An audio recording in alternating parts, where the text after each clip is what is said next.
Mana sebelah sana tepuk tangannya sudah. Yang sini mana? Yang tengah mana? Semuanya tepuk tangan. Ternyata guru itu persis anak TK. Assalamualaikum warahmatullahi wabarakatuh. Sampurasun. Di depan kita ada seniman pencipta lagu pada masanya, playboy pada usia 25 tahun, ketua DPRD Provinsi Jawa Barat. Jadi ketua DPRD ini seniman pencipta lagu. Saya tahu deretan pacarnya ketika muda membuat saya geleng-geleng kepala. Tapi dia berhasil insaf di aseka tua. Tepuk tangan ya, hidup itu adalah rangkaian seni. Saya ucapkan terima kasih Pak Kasdam, Pak Kasdip, para Dandim, Pak Kapolres yang mewakili Polda Jabar, semua hadir di sini. Pak Sekda, yang paling utama yang saya cintai, adik-adikku, calon pemimpin masa depan, para guru, semua hadir. Seonggok jagung. Apa sih yang ada dalam pikiran saya? Saya tuh nganggap saya tuh akan dibully oleh anak-anak sekolah. Tapi ternyata tidak. Setiap turun, Pak Dede, Bapak minta duit. Bahwa bersikap disiplin membuat arah kehidupan yang sesuai dengan arah kenegaraan tidak akan membuat kita kehilangan citra. Apa sih yang ada dalam pemimpin-pemimpin saat ini secara umum? Takut berbuat yang merusak citra, takut dimusuhin. Kalau setiap orang melakukan sesuatu takut dimusuhin, polisi nggak akan nangkap penjahat. Kenapa? Maka seluruh keluarganya akan ada dendam pada polisi. Bayangin.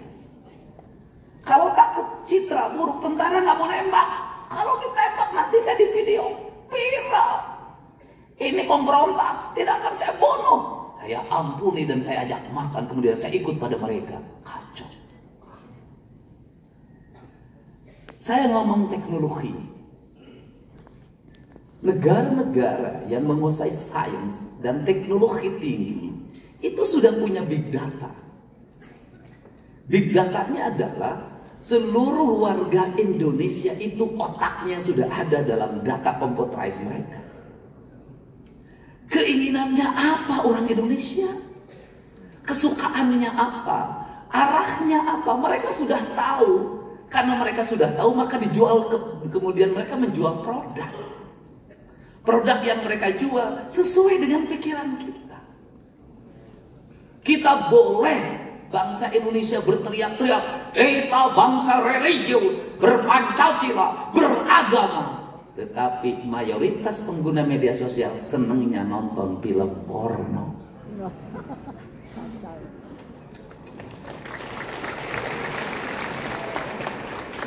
Kita ini bangsa yang pura-pura. Cek di depan orang, kamu pakai baju tidak sesuai dengan kaidah. Di belakang, halus pimpinan lain. Hanya ingin bagus di depan umum, kelakuan di belakangnya beda. Ini loh. Apalagi yang disukai kekerasan. Maka tawuran itu bagian dari skenario. Skenario apa? Skenario digital yang dibuat untuk apa? Membuat candu dalam pikiran anak-anak kita. Untuk apa? Menjadi generasi yang mudah lelah, menjadi generasi yang lemah, menjadi generasi yang seolah-olah bangsa ini tidak perlu dihargai. Itu problem yang saya lihat. Bangsa kita ini, anak-anak kita ini kakinya lumpuh, Pak Pasti. Kenapa? Tak ada lagi tradisi berjalan. Keluar rumah naik motor, sana naik motor, kesini naik motor, kakinya nggak bisa lagi. Makanan yang dikonsumsi apa? Ikan yang sudah berbakteri. Apa dampaknya dari ikan yang berbakteri itu ketika dimakan? Generasinya mudah emosi, mudah putus asa, angka bunuh diri naik. Apa yang dikonsumsi makanan kita? Daging. Daging yang sudah mengalami proses perubahan gen. Di Amerika kepala nggak dimakan, paha nggak dimakan, sayap nggak dimakan, karena mereka tahu itu sumber penyakit, karena ayamnya bukan ayam yang lahir dikasih makan oleh dedak, kemudian betinanya dikejar oleh jantan. Bukan. Ayam kita lahir tanpa ayam, melalui proses rekayasa genetik. Telur-telur lahir tanpa proses perkawinan, maka lahirlah generasi yang gak jelas identitasnya. Kadang malam mimin, siang maman. Pak Prabowo ceritanya begini, jajaran TNI pasti diajari di Lemhanas begini, di Sesko pasti begini. Untuk apa? Biar lahir generasi yang mudah putus asa, lemah, tidak bisa berlari. Apa tak kejangkauan jangka panjangnya, nggak punya lagi tanah, nggak ingat pada kampungnya, nggak ngerti bahasa ibunya, nggak ngerti kesenian daerahnya, genetiknya kamu orang mana, Sunda, Jawa, nggak tahu. Tinggalnya di rumah-rumah kota, nggak tahu gunung, nggak tahu sawah. Dunia hanya segenggam yang ada di tangannya. Dunia adalah handphone. Setelah itu dia tidak tahu rimba rayanya diambil orang, kandungan emasnya diambil orang, hamparan lautnya diambil orang. Maka nauzubillah jangan terjadi. Take over bangsa ini suatu saat. Kenapa? Lemah. Sekolah-sekolah kebangsaannya di mana? Sekarang kita mulai Sekolah Taruna Nusantara. Akademi Angkatan Darat terbatas, Akademi Angkatan Laut terbatas, Akademi Angkatan Udara terbatas. Pendidikan kebangsaan hilang di bangsa ini. Apa yang terjadi? Generasi yang ngerti arah negara. Apakah tentara suatu saat masih bisa mempertahankan culture yang sudah berubah? Apakah Polri bisa mempertahankan culture yang sudah berubah? Tidak bisa. Akan runtuh. Saya di Jawa Barat ingin mengembalikan kembali citra itu. Ketika saya ngajak, hei anak-anak Jawa Barat bangun pagi. Kenapa? Kita sudah jauh tertinggal. Kenapa? Kedokteran Cina, prakteknya diajarkan seorang dokter berlari di stadion untuk menjemput pasien. Unhan mengajarkan bagaimana orang-orang akademik itu punya spirit kebangsaan yang tinggi. Tidak bisa kata siapa orang pinter itu tidak boleh lari. Orang pinter harus lari. Kalau orang pinter tidak berkeringat, orang pinter tidak digerakkan, yang diandalkan hanya otaknya, maka setelah stroke ilmunya tidak bermanfaat. Kalau dia punya diabetes akut, ilmunya tidak bermanfaat. Hanya mengandalkan otak, ototnya tidak digerakkan, tidak bermanfaat. Karena hidup ini ada jiwa dan raga. Ada jisim kuring, ada jirim, ada isim, anu kuring. Apa itu? Ada badan, ada isim, ada roh, ada kuring yang memilikinya. Itu yang disebutkan tritanggu. Ini pendidikan. Kenapa? Undang-undang dasar kita menegaskan bahwa tujuan pendidikan nasional adalah menciptakan manusia Indonesia seutuhnya. Kalau utuh, kata orang Sunda, kan luhur sirungan kahandap akaran. Apa artinya? Intelektualnya dia menjangkau ke alam ide, karena manusia berasal dari alam ide. Alam ide dalam dunia kita disebut dunia maya. Itu adalah alam roh. Aristoteles mengatakan itu adalah abad ide. Orang Sunda mengatakan dalam filsafatnya itu disebut alam bihari. Alam bihari adalah kesetaraan, alam kesamaan. Tidak ada wanita, tidak ada pria, tidak ada pemimpin, tidak ada rakyat. Maka dia ide. Maka di dunia maya demokrasi dibuka. Siapapun bakal dibully, siapapun boleh membuli. Asalkan apa? Didasarkan pada aspek yang objektif, tidak bertentangan dengan undang-undang IT. Setara, nggak boleh marah, harus menerima. Itu ide. Apakah ilmu itu dibahas? Tidak. Di Samyang Siksa Kandang itu sudah ada. Makanya saya selalu ngomong, alam bihari, alam kiwari, alam poisu, tiga-tiganya alam. Filsafat kita mengajarkan kesatuan, tidak ada perbedaan. Barat mengajarkan perbedaan, itu bedanya. Saya lebih senang mengikuti filsafat Sunda. Kenapa? Lebih manusiawi, lebih esensi, dan lebih menjangkau masa depan. Problemnya apa dari bangsa Sunda ini? Problemnya dari bangsa Sunda adalah tidak ada budaya menulis. Kenapa tidak ada budaya menulis? Karena dia menggunakan kekuatan rasa. Dan kemudian tidak ada pengakuan. Tidak ada yang ribut sekarang. Tidak ada hak cipta. Dialoh kabeh. Karena di Sunda itu sosialisme. Tidak ada kepemilikan. Maka seluruh karya sastra, karya filsafat, karya ilmu pengetahuan tidak ditulis. Hanya dalam bentuk cerita. Kenapa? Deagul payung butut. Tidak ada. Anda cari itu cerita Lutung Kasarung karya siapa? Cerita si Kabayan karya siapa? Cerita Dayang Sumbi karya siapa? Semua tidak ada karya siapa. Semua orang boleh menggunakannya. Kenapa? Karena tidak dikenal kapitalisme. Itu problem. Tetapi problemnya tidak terbukukan. Problemnya tidak tersampaikan dalam narasi akademik. Saya memilih ini hari ini. Kenapa saya memilih ini? Kapan? Sini Purwanto teman saya sejak HMI. Sejak saya menjadi wakil bupati saya menemukan, oh arah bangsa itu ini loh. Oh ini kemajuan itu. Oh ini capaian ini. Oh ini. Makanya 15 tahun yang lalu saya pasti dihajar di mana-mana. Waktu itu belum zaman medsos. Maka saya cepot. Saya adalah klinik. Saya orang musyrik. Saya tidak pernah takut. Kenapa? Yang saya yakini adalah kebenaran menuju kemajuan. Nah, jadi saya ngajarin apa? Kemiskinan jangan terus-terusan dieksploitasi saja. Kenapa? Bagi saya kemiskinan itu jalan menuju kekayaan. Seonggok jagung bagi seorang sastrawan jadi kaya. Kenapa? Gara-gara seonggok jagung maka saya mendapat honor baca puisi. Kalau sekali baca 10 juta, awas kasihnya 10 juta ya. Ini boleh tanya ke Iman, saya pertama jadi bupati, yang saya undang ke siapa? Iman Soleh. Soleh memang dia, walaupun wajah ganteng, istrinya satu. Saya juga tidak tahu istri satu itu karena penghasilan terbatas sebagai dosen. Makanya Kang Iman nggak boleh jadi anggota DPR. Nanti takut berubah. Nah ini saya kenapa? Saya ingin ngajar orang aneh. Wakil bupati manggil baca puisi, orang lain bukan itu. Kenapa? Saya ngajarin orang sastra. Saya ngajarkan Iman keliling sekolah SMA di Jawa Barat dulu waktu saya jadi bupati Purwakarta.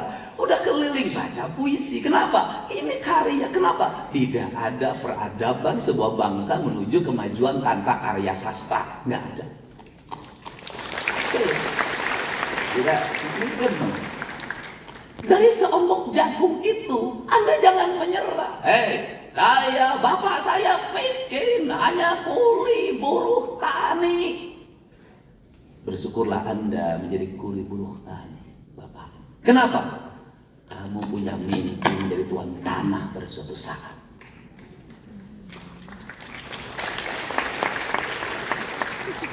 Bapak saya kopral. Berbanggalah menjadi anak kopral. Kamu punya mimpi jadi jenderal. Bapak saya kuli pabrik. Berbanggalah jadi anak kuli pabrik. Kamu nanti jadi pemilik pabrik.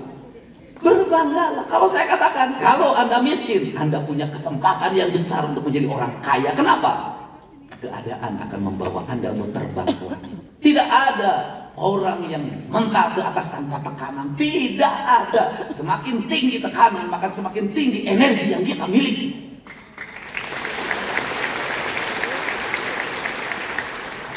Kenapa Cina, Tiongkok mengalami kemajuan yang besar? Dia berpikir penduduknya banyak, sumber daya alamnya tidak memadai, maka dia terus saja berpikir pemimpinnya. Apa yang terjadi hari ini? Energi yang besar. Saya lahir Dari anak ke-9, 9 bersaudara, bapak saya palang 3, prajurit kepala. Pensiun 25 tahun. Saya ngalamin tidak makan 3 hari 3 malam. Saya ngalamin di sekolah dibully karena badan saya kurus. Saya ngalamin di SMP disebut si unyil. Karena saya hidup di antara anak-anak angkatan udara Lanut Kalijati dan ban saya paling kecil. Kulit saya hitam, badan saya borok. Saya ngalamin ke sekolah menggunakan sepeda. Harganya 3.500 rupiah yang saya beli sendiri dari hasil nabung di Celengan Kaleng. Saya ngalamin ditolak ketika SMA. Sama Kokom Komariah.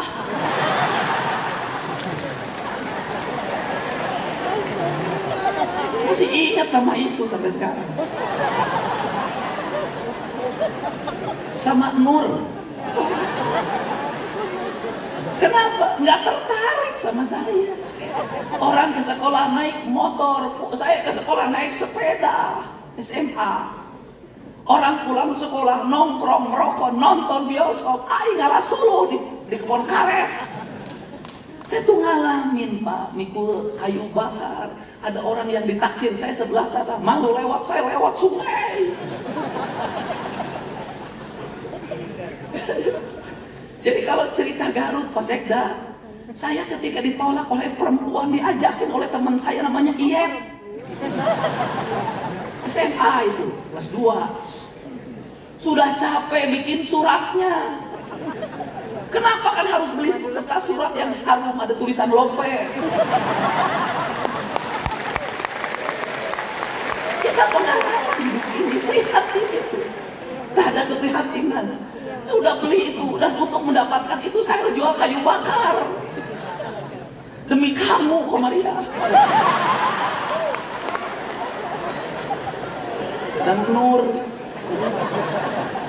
Itu, dan waktu itu harus nulis, aduh saya malam hari jam 12 selesai tahajud dengan harapan diterima. Hujan jatuh, airnya merintih, genteng bocor rumah saya. Tak bisa, aku harus percaya diri. Teruntuk bapakmu Komaria di Terakhir. Seiring angin berdesir, air yang jatuh ke genting. Kutulis sebuah pesan untukmu. Rindu yang tiada pernah bertemu. Hari selalu ku nanti untuk melihat dirimu walaupun dari jauh.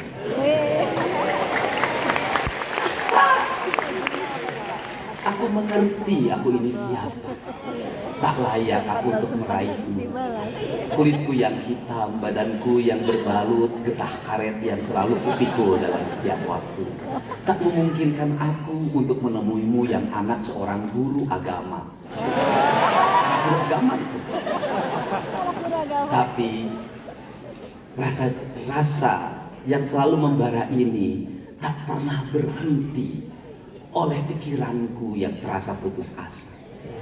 Kau menerima atau tidak, izinkan aku menyatakan bahwa aku mencintai. Laki-laki, bro. Saya nungguin titipin surat lewat temen, diselipin di buku. Nungguin, ada nggak dia nengok ya pulang sekolah? Balas enggak. Saya nemuin si Iyep tuh. Ayo bogo kasih kokom dari tarima, tenang.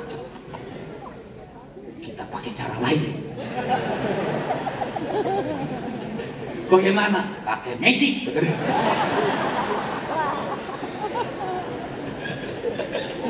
Yang angkatan sekolahnya 90-an ngalamin yang beginilah. Jadi bagaimana pakai magic? Udah puasa. Waduh, saya puasa. Berapa hari? 40 hari. Ya udah demi kokom. Saya puasa 40 hari, Pak. Aman, nggak dibalas juga. Tingkatin 40 hari.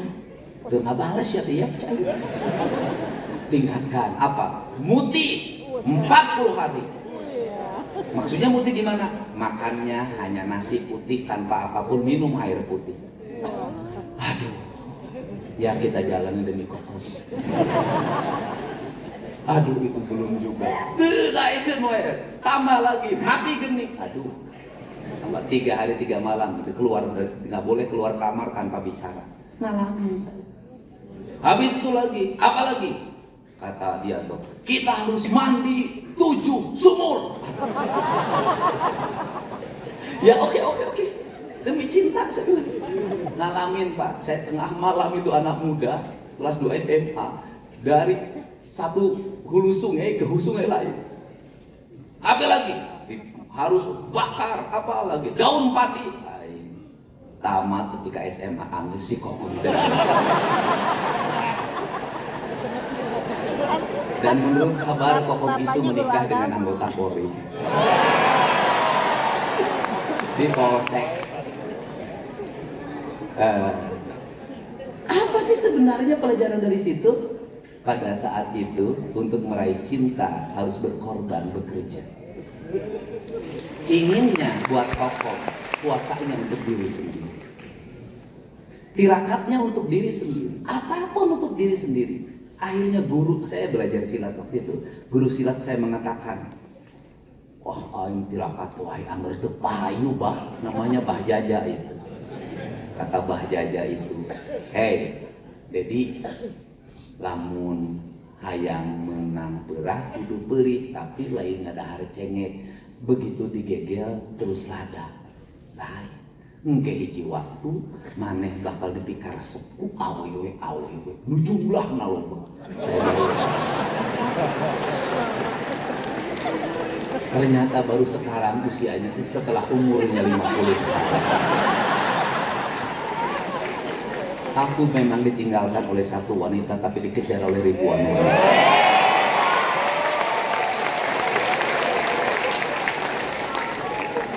Tapi sayang, cintaku tak akan pernah berlabuh pada yang lain kecuali Hyang Sukma Ayu. Dan sampai hari ini Hyang Sukma Ayu sambil menunduk bubuk dada mengatakan, ayah jangan nikah lagi. Kenapa? Ayah punya Hyang. Hyang tidak mau ada saingan. Demi untukmu aku rela untuk tidak nikah lagi di depannya.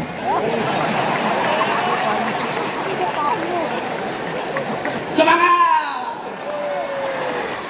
Jadi saya tuh ngajarin apa sih anak-anak Jawa Barat itu? Saya keberhasilan saya tidak mengabdi, saya berhasil. Saya ingin menjadi keberhasilan anak-anak Jawa Barat. Saya ingin nanti ada gubernur Jawa Barat setelah saya bernama Udin. Saya ingin ada gubernur yang terlahir dari pemulung, ada gubernur yang terlahir dari buruh tani. Saya gubernur yang terlahir dari tentara, pangkatnya prajurit kepala palang 3, daftar akademi angkatan darat akmil lulus. Kenapa tidak lulus? Berat badannya 47 kg, kurus. Ibu saya atau gimana, atau harus jadi tentara. Kata ibu saya, kata bapak, kamu satu-satunya anak bapak yang ke-9 tidak ada penerus yang jadi tentara. Makan pepaya, dahar. Pisang, makan. Teman saya ngasih obat namanya Harsen. Biar makannya gede, badannya gede, kamu bisa jadi tentara. Kan kamu jadi backing saya nanti. Teman saya, aduh alhamdulillah saya minum pil Harsen. Boro-boro naik badan, pipi gede.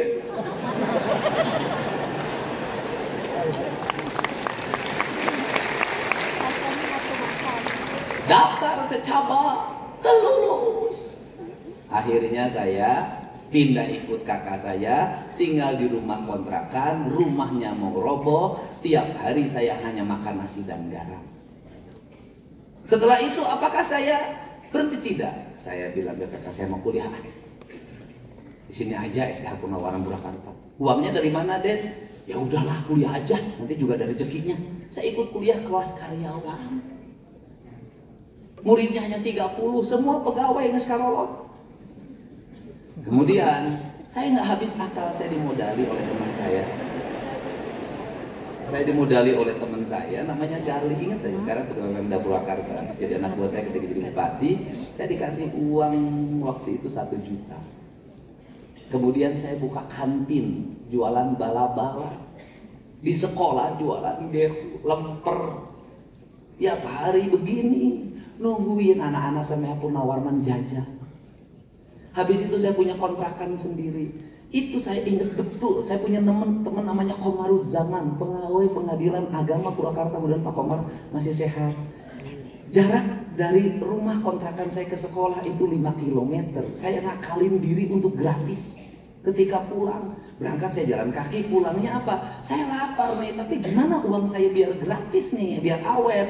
Saya ikut sama temenin Pak Komar jalan, Pak Komar juga. Nah, hanya untuk apa? Karena setiap pulang dengan Pak Komar, saya pasti diajak makan nasi goreng. Gratis. Jadi, buat anak-anakku, tidak ada alasan bahwa Anda miskin, Anda tertinggal. Tidak ada alasan. Apa yang terjadi di abad hari ini? Sudah miskin, kemudian memproklamirkan kemiskinan. Lemah.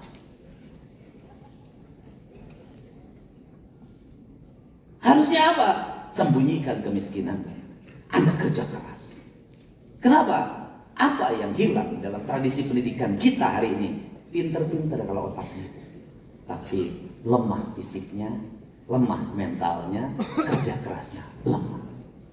Hidup dengan keluhan, berkeluh kesah di media sosial. Terus kalau Anda berkeluh kesah di media sosial, emang orang simpati pada Anda? Kerja keras. Kita ngomong guru, apakah guru sekarang menderita? Menurut saya tidak lebih menderita dibanding guru zaman dulu. Ngomong kelas, wow, saya kelas 1 SD muridnya 60. Satu bangkunya 3. Penyakitnya apa? Kopok. Kita ngalamin lah anak tahun 70, Bu Dokter, kopok, Bu kopok. Di kelas saya dari 60 murid, 10 yang kopok. Bayangin loh, guru zaman itu loh.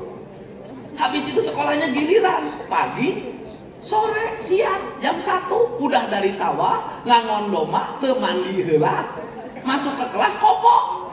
Itu sekelas baunya luar biasa. Penyakitnya kedua lagi ololeho. Murid zaman dulu ke sini, ke sekolahnya ada yang disenal, ada yang enggak, ada yang nyeker. Itu kakinya belah-belah. Ke sekolah suka diperiksa. Hidup untuk ngakalinnya pakai jalantah. Sudahlah, menderita apa? Menderita. Gurunya pakai kapur. Guru di mejanya disimpan itu ngebung. Bodoh sih. Saya termasuk anak yang 20 orang dari 60 tidak naik kelas. Deddy Mulyadi tidak naik kelas. Bodoh aing. Tiap hari gini aja ditantungkan suruh baca. Gila. Apakah guru zaman itu dilaporin polisi? Di sekolah digampar, geplak. Pulang ke rumah, kunaon saya dicabut ku guru. Tadi maledog sekolah pakai batu, gablok deui. Konten ya, mohon maaf, kita memang hari ini sudah harus mengikuti ratifikasi janji perlindungan anak. Tetapi anak waktu itu lahir anak. Hari ini anak lebih galak tibatan gurunya. Anak lebih galak tibatan bapaknya. Anak-anak hari ini tumbuh lemah. Dan mohon maaf banget, tahun 70-an anak-anak orang kaya itu santai. 80-an anak orang miskin kerja keras. Saya ingat betul di desa saya, anak orang kaya nggak ada yang sukses, ya biasa aja standar. Tapi anak-anak yang biasa tuh sukses-sukses. Kenapa? Waktu itu beda. Hari ini terbalik. Anak-anak orang kaya disimpan di yayasan pendidikan, anak tentara, akademi angkatan darat, anaknya angkatan darat lagi besok. Karena disiapin. Anaknya politisi, disiapin jadi anggota DPR lagi. Anak gubernur disiapin jadi gubernur lagi. Anak bupati disiapin, anaknya jadi bupati lagi. Anak kepala desa disiapin, anak Jairo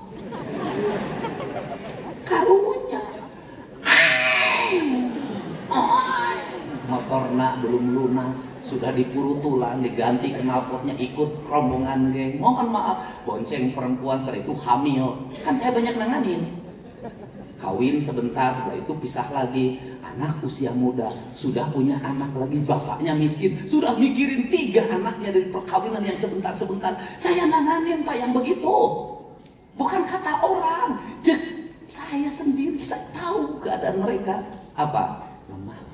Yang miskin akses politiknya makin lemah, akses ekonomi makin lemah. Anak-anaknya, ibunya di sawah hitam melegam, jadi kuli ngaramet, anaknya gaya-gayaan. Mohon maaf. Ditambah lagi dapat bansos, makin lemah. Iya, betul. Saya ingin nih sekolah rakyat dibangun Pak Prabowo, cita-citanya merubah itu loh.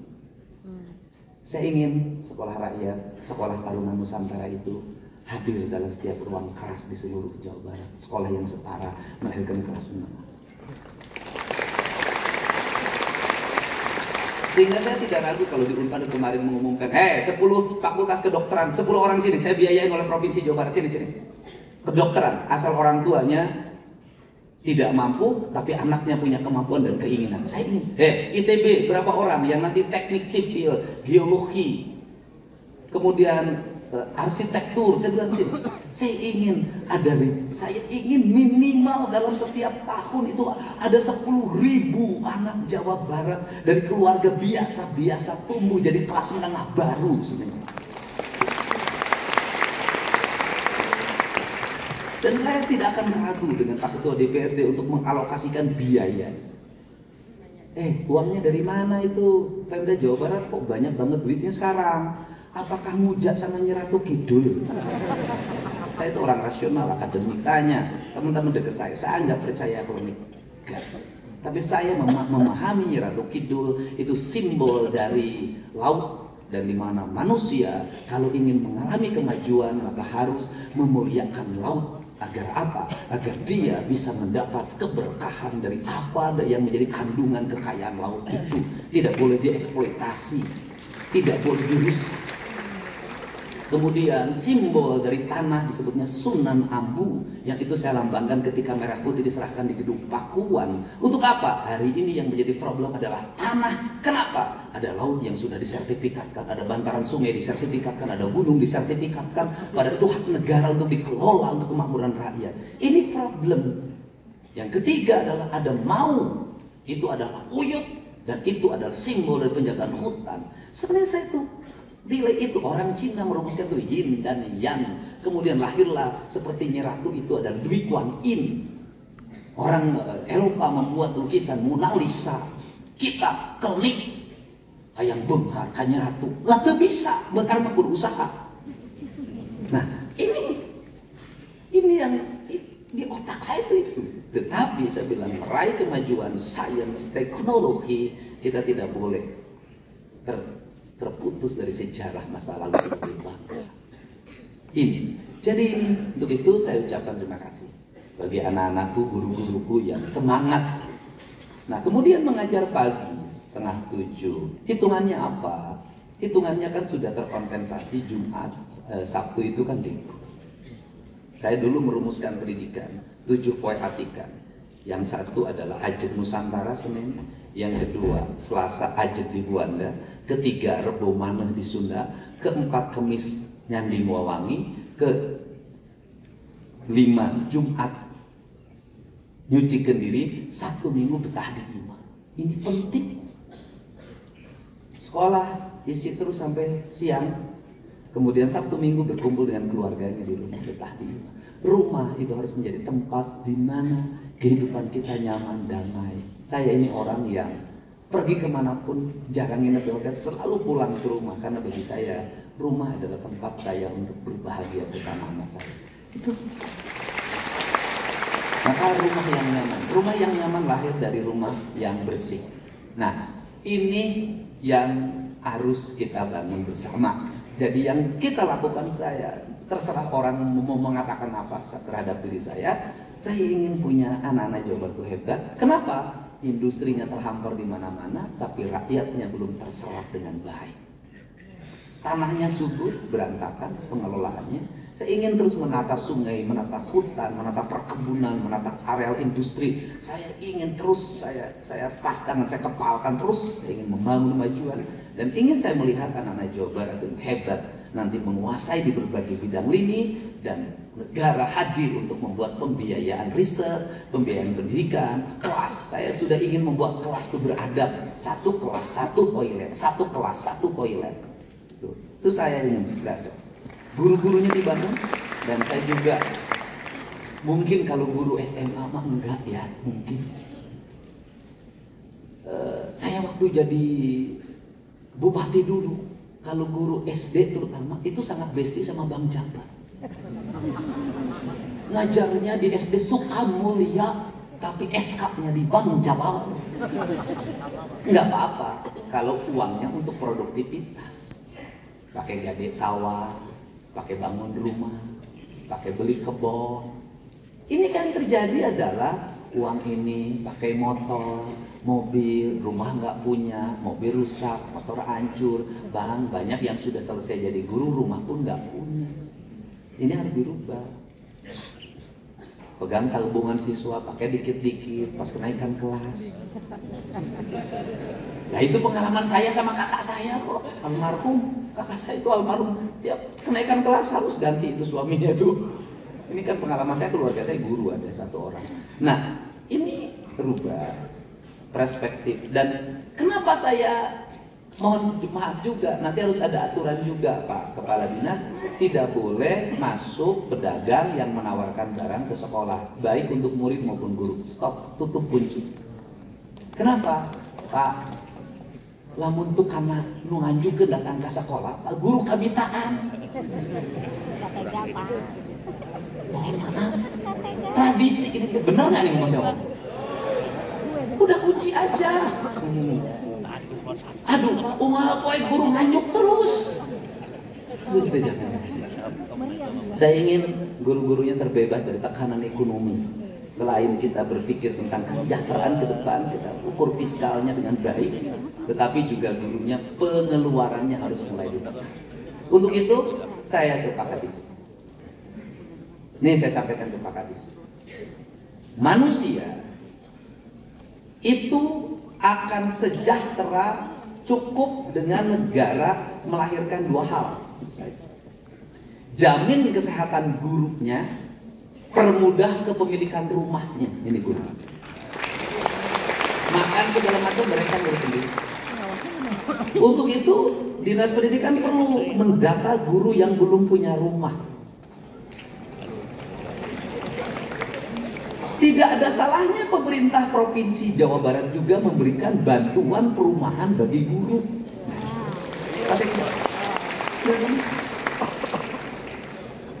Jadi kita kan hari ini saya paling cepat tuh bantu ini 40 juta, 50 juta, nggak apa-apa. Nanti guru yang punya rumah direkod dulu problemnya apa. Nanti dilihat problemnya apa. Kalau dia memang berproblem dan layak untuk dibantu punya rumah oleh provinsi, nggak ada masalah. Provinsi membantu rumah untuk guru. Yang kedua, selain guru apa? Penjaga sekolah. Ini harus mendapat perhatian. Mang. Ini penting, ini komponen. Yang berikutnya apa lagi? Jaminan kesehatan. Apa problem jaminan kesehatan BPJS sekarang? Aneh-aneh. Suhu badannya 40 derajat belum bisa dirawat. Lil sudah.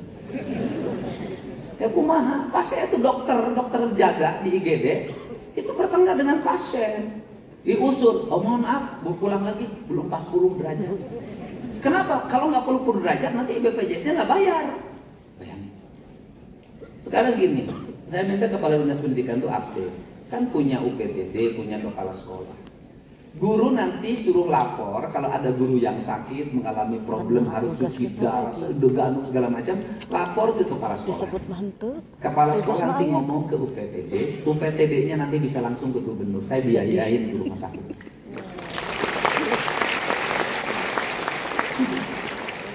Ini. Dan yang terakhir, ternyata saya baru tahu Jawa Barat termasuk 7 keajaiban dunia. Apa itu 7 keajaiban dunia? Guru-guru di Jawa Barat tuh saktinya luar biasa. Apa kesaktian guru dari Jawa Barat? Walaupun gajinya tinggal 200.000 karena dipotong BJB, tapi masih bisa sekolah, beli skincare, bisa healing, luar biasa. Dan yang paling baru lagi adalah apa kesaktian dari guru di Jawa Barat? Ngajarnya seni tari, tapi bisa manjat tiang bendera. Ini hebat ya. Jadi multi talent guru itu. Jadi multi talent guru. Nah itu saya ucapkan terima kasih pada seluruh jajaran kepala sekolah. Semuanya kita akan terus memberikan solusi yang terbaik. Ruang-ruang kelas terus kita hari ini kita perbaharui, kita bangun karena anggarannya 0 dulu. 0 dari 0 aja Pak itu. 0 pembangunan ruang kelas. Sekarang sudah bisa menjadi 1,3 triliun. Nanti ke depan dan kita kerjasama, hari ini banyak terlibat para dandi membangun kelas-kelas di mana-mana. Itu akan terus saya targetkan seluruh sekolah di Jawa Barat 2027 sudah dalam keadaan sehat, bersih, tertata, berlistrik, berwifi, semuanya. Kepala-kepala sekolahnya tertata, visioner, dan saya ingin mengembalikan kembali kepala sekolah ke kampung halamannya.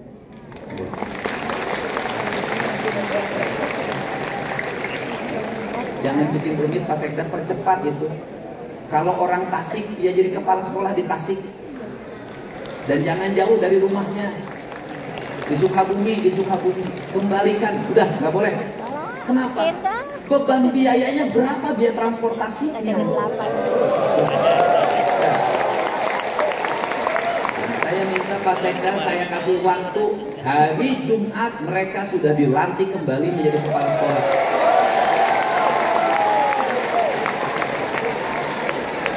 Di provinsi biasa begitu Pak. Jadi 1 jam SK harus keluar, 1 jam, 5 menit, saya selalu begitu. Makanya cepat.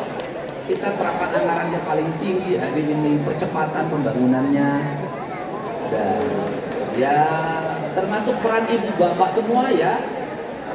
Peran ibu bapak semua, angka kepuasan publik terhadap Pemprov Jabar 85% menurut Bang Kompas.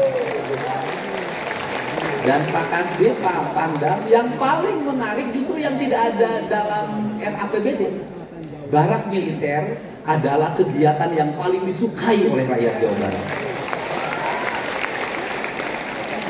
Saya juga ucapkan terima kasih buat jajaran Polri, Polres yang membantu jam malam. Ini penting, anak-anak kita ini kurang tidur, tawuran segala macam, udahlah. Saya tuh sedih Pak, kalau sudah tawuran yang bayarin saya. Saya tuh kan nanganin, bayarin rumah sakit, bayarin saya, dia yang ngebacok. Itu, Anda tahu nggak biaya rumah sakit kalau ada bacok-bacok? Saya pernah menghabiskan uang 120 juta. Karena inginnya urai, begini urai keluar. 120 juta. Waktu kemarin tuh ada lagi 90 juta. Mahal. Mau nggak bacok anak mana? Mau mayar aing. Ini dan saya ngomongin lagi nih Pak Kadis, saya nanti kasih hadiah untuk sekolah terbersih, tertata, terapi, tingkat juara provinsi Jawa Barat. Saya kasih stimulus pembangunan 5 miliar.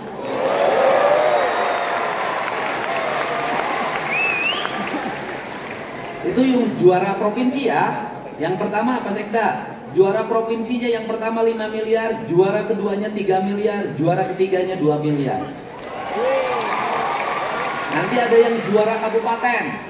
Juara kabupatennya mendapat stimulus pembangunan 1,5 miliar. Saya kasih stimulus. Saya juga nanti tadi udah mikir. Kalau ada daerah yang sudah bebas tawuran, bebas kenakalan remaja, jam malamnya efektif, saya nanti mau ngasih hadiah buat Kapolres dan Dandinya.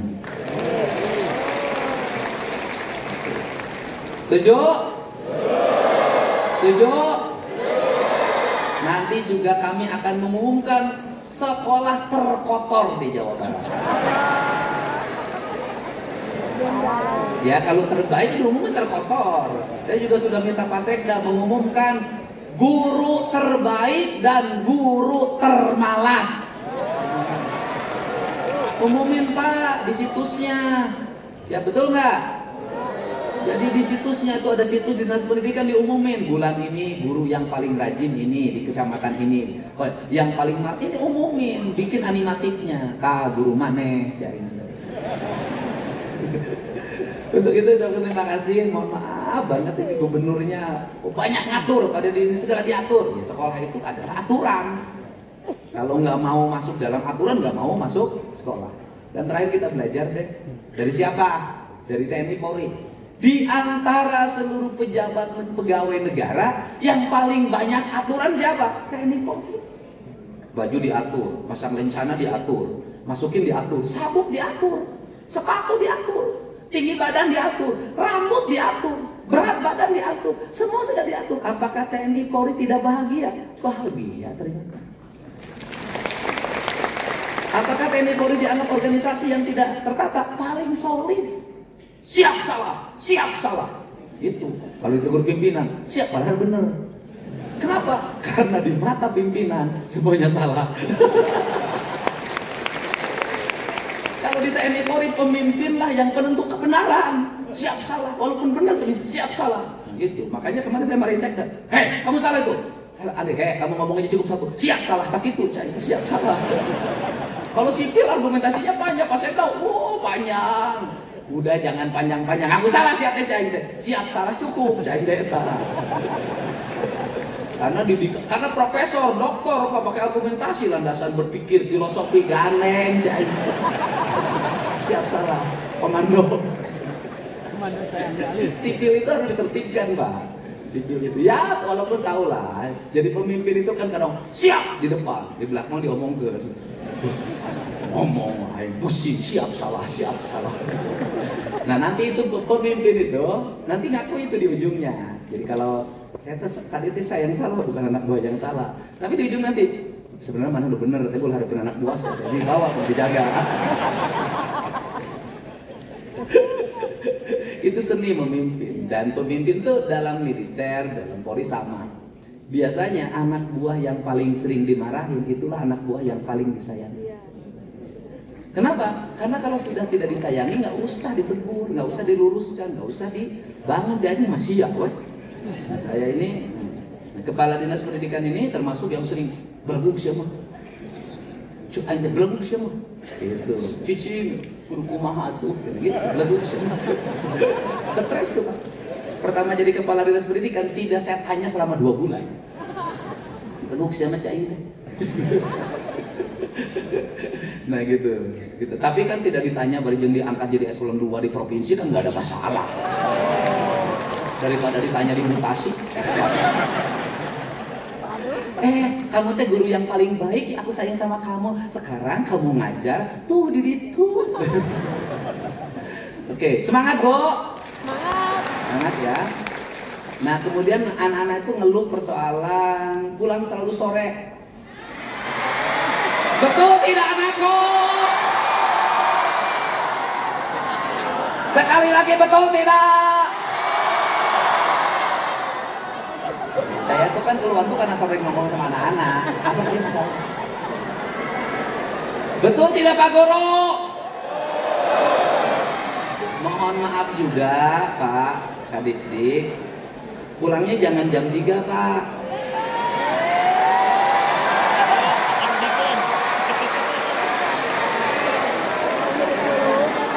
Bayangin loh, mereka sudah bangun jam 5, setengah 5, berangkat ke sekolah setengah 7. Terus kalau pulangnya ke rumah setengah 4 Pak, capek Pak, kelelahan.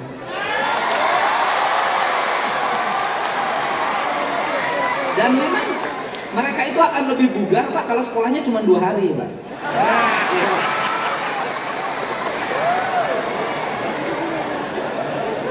Si Nyihiang bolos wae. Nyihiang itu anak saya itu lebih lucu. Sekolah pertama kelas 1, sudah seminggu udah pindah kelas. Saya bilang Nyihiang kok kenapa jadi kelas 2? Kelamaan. Terus gimana? Minggu depan Nyihiang mau pindah kelas 3 aja kacau.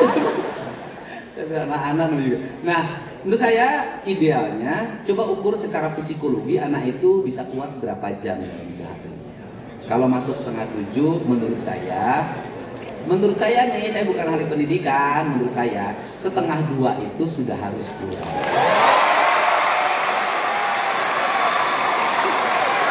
Setuju?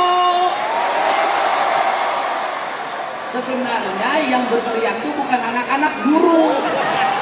Tapi guru nyuruh ke anak-anak. Nah, oke.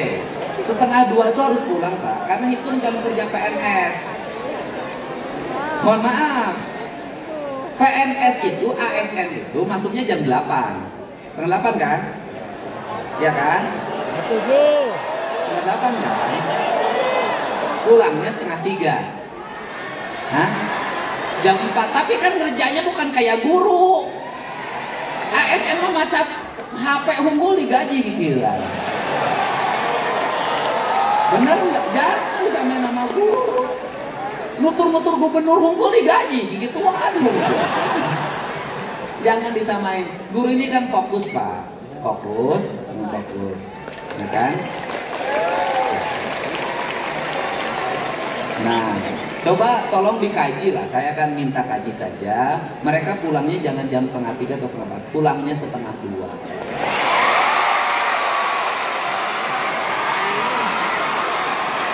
Sampai rumah 2:30. Dia mandi, istirahat 3:30 sudah berkumpul. Tapi dengan catatan anak sekolah pulang sekolah langsung ke rumah. Jadi nanti kalau nanti Polri menemukan anak-anak pulang sekolah tidak langsung ke rumah, maka jam pelajarannya tambah sampai maghrib. Setuju nggak? Saya ini sudah begini loh ketemu anak-anak. Knalpot brong. Knalpot brong. Aing gubernur ya. Siapa mau terganti knalpot brong nak? Besok tidak naik kelas. Saya begitu Mas sekarang. Tapi kan saya kasihan sama anak-anaknya. 400.000 ganti knalpot. Akhirnya itu anaknya ngajain. Rombongan 8 orang isukna. Aina ganti kabel bolo bateing. Pak knalpot brong Pak. Aduh awak cirian. Saya itu Pak, mohon maaf jajan Polri. Saya itu di kampung saya di Lemur Pakuan tidak boleh lewat motor yang knalpotnya brong. Saya sudah mengganti lebih dari 100 knalpot. Kenapa? Sekolah tuh ngajarin pendidikan. Yang harus ngejelasin tentang knalpot brong itu adalah guru biologi atau guru fisika. Itu gelombang yang bisa diterima oleh telinga itu berapa gelombangnya, kekuatannya gitu. Kemudian gurunya bikin sampel, kepinter. Guru ngambil motor masukin ke ruang kelas. Anak yang kemudian diukur tekanan gelombangnya, kan ada alat ukurnya tuh. Terus kemudian anak-anak itu suruh mendengarkan. Itu cara, itulah disebut studi tour.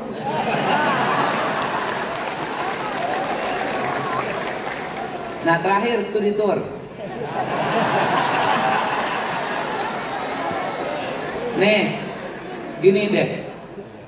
Pendidikan akan mengalami kemajuan kalau guru memiliki kewibawaan yang tinggi. Maka guru dalam strata zaman kerajaan itu kelasnya tinggalnya di altar.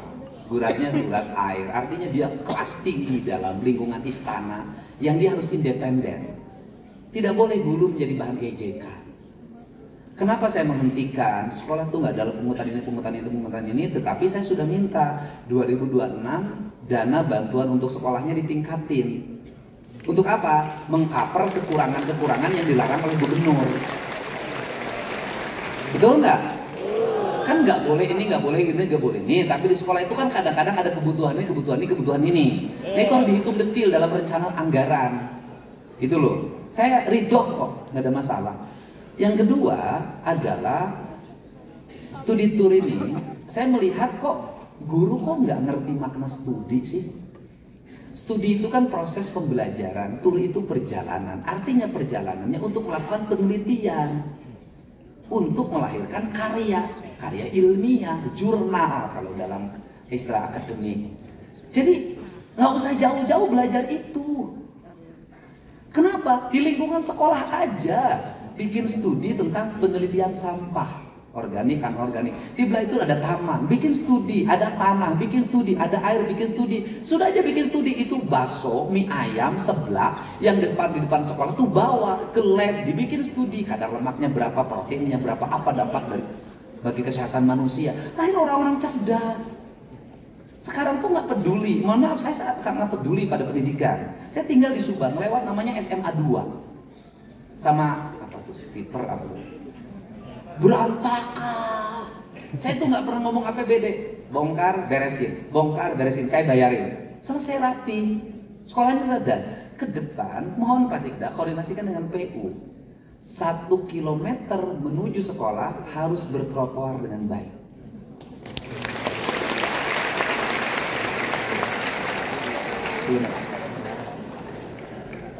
Nanti ada haltenya, ada taman-tamannya, ada air yang siap minum. Nanti anak-anak sekolah itu bergandengan dengan pacarnya, nggak apa-apa. Emang nggak boleh? Saya juga dulu pengen, cuman nggak kesampaian. Nggak apa-apa. Sambil nyanyi lagunya Iwan Fals.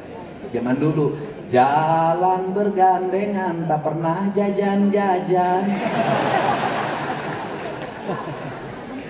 Saya ingin itu berada, saya itu di otak saya itu sekolah itu pusat peradaban. Sekolah itu, nah ini karya-karya ini harus muncul gitu, bukan rutinitas. Saya ingin tertata, maka program di saya hari ini adalah jalan menuju sekolah, itu prioritas. Anda tahu nggak, 2026 itu pemerintah provinsi akan membangun jembatan senilai 26 miliar, yang itu jembatan hanya digunakan rakit untuk anak sekolah yang 4 orang.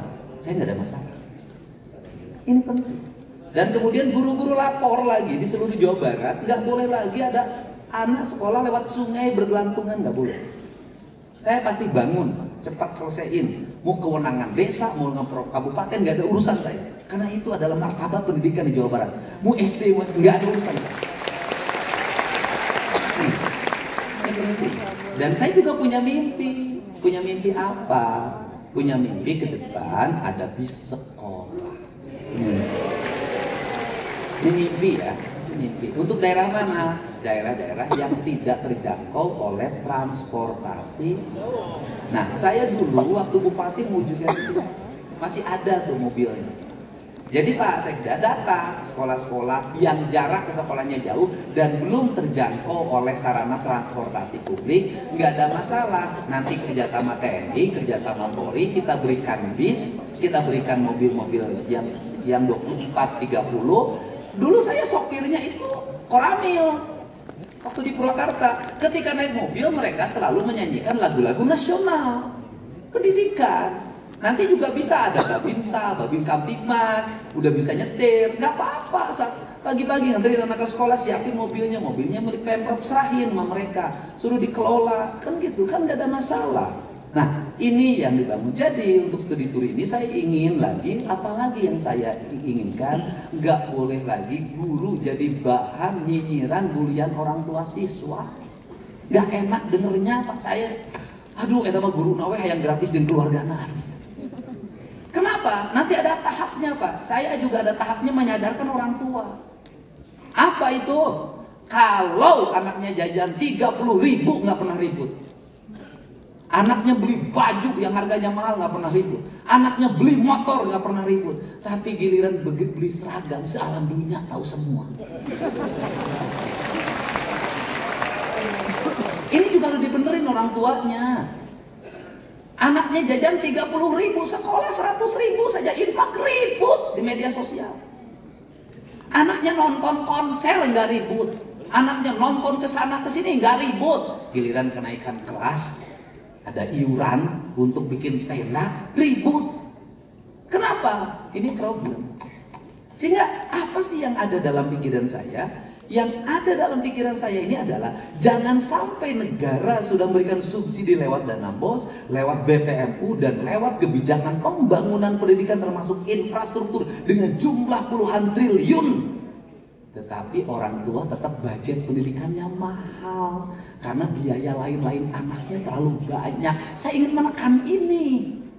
konsisten pendidikan free, maka orang tuanya juga harus memberikan pendidikan bagi anak-anaknya. Anak-anaknya jangan lagi dimanjakan oleh uang dalam setiap waktu. Saya ingin merubah itu sebenarnya culture.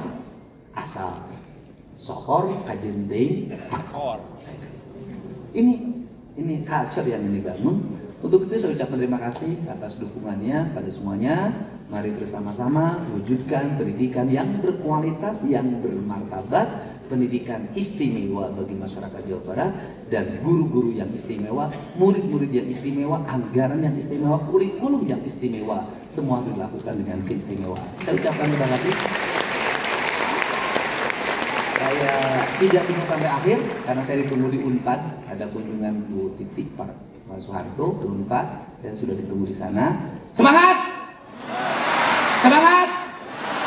Semangat semuanya. Kita bangun sistem yang transparan, terbuka, akuntabel. Ini adalah prasyarat menuju kemajuan. Kita bangun anak-anak Jawa Barat cager, bener, pinter, singer. Allah muwafiq ila aqwamit thoriq. Assalamualaikum warahmatullahi wabarakatuh. Sampai.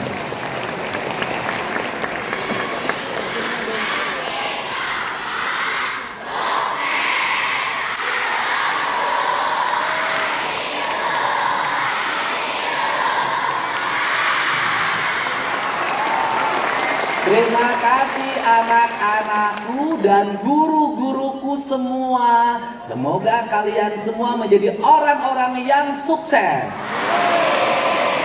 Sekolahnya santai, rezekinya banyak.